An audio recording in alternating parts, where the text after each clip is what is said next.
అమ్మా నా మనసులో కోరిక ఏమిటంటే అన్నగారు వేసిన తులసికి కావిలి వెళ్ళి గినము 16 గినములు తిరిగి రావాలని నా మనసులో కోరిక అమ్మా. అమ్మా చిన్నాడ బిడ్డ 6 మంది వెనుకలు ఒకగాను కాడబెట్టమని ఎంతో గారాపంగా పెంచుతున్నాను తల్లి. నీవు తులసిని కావిలి వెళ్ళడం ఏమిటమ్మా?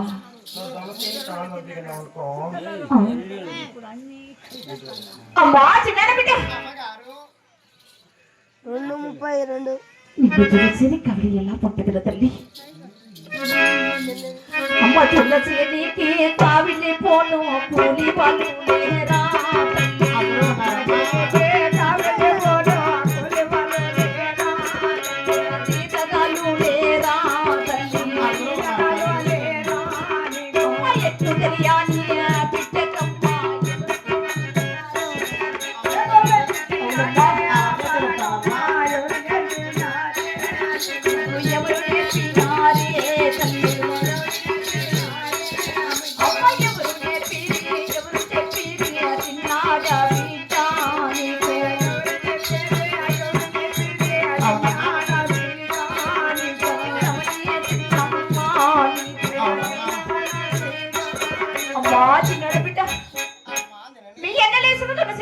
వెళ్ళాలంటే ఎందుకు వాళ్ళు లేరా జీతగాళ్ళు లేరా తండ్రి?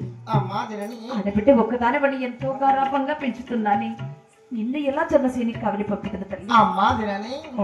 ఈ చిన్న వయసులో అన్నగారు వేసిన జొన్నసేని కావిలి వెళ్ళాలని ఈ చిన్న విషయాలు నీకు ఎవరు చెప్పారో నేర్పడుతున్నావు తల్లి? అవును తల్లి, అలాగే తెలిపేది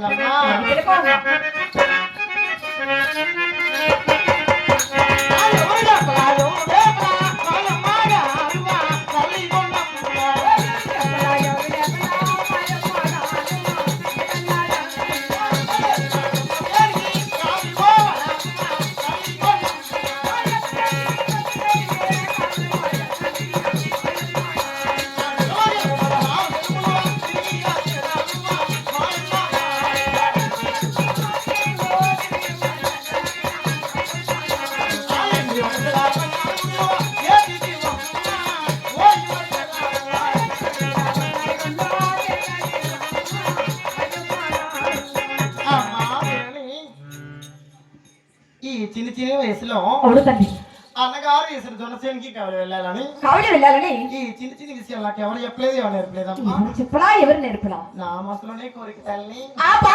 ఆటలాడుకుంటా అలాంటి సమయం కూడా నీ మనసులో కోరిక కలిగినట్టున్నావా? అమ్మగారు మరి నీ కోరిక తీర్చడమే నా బాధ్యత కదమ్మా. నువ్వు జొన్నసేని కావాలి పంపికనే అనుకో, మాట్లాడుకో అమ్మా చిన్నాడు బిడ్డ. అలాగే కొంతమంది వెళ్ళి వస్తావా తల్లి? అమ్మా అలాగే పంపదను.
ఈ జంటనున్న 7 మంది చిలికెత్తలను వెంట తీసుకుని ఊరికి ఉత్తరాన మీ ఎన్నలేసిన నల్లరేగడి భూముల్లో జొన్నసేని కావిలి వెళ్ళి గెలుగు గెలుగు 16 కిలోమీటర్లు తిరిగి కేకలేసి గువ్వల తోలి గోవింద నారాయణమంటూ నీ మధ్యలో తలుచుకుంటూ నేను ఇచ్చిన 7 గడియల లోపల క్షేమంగా తిరిగి రా తల్లి. మహాభాగ్యం అమ్మా. అలాగే వెళ్ళిరావమ్మా. అలాగే తల్లి.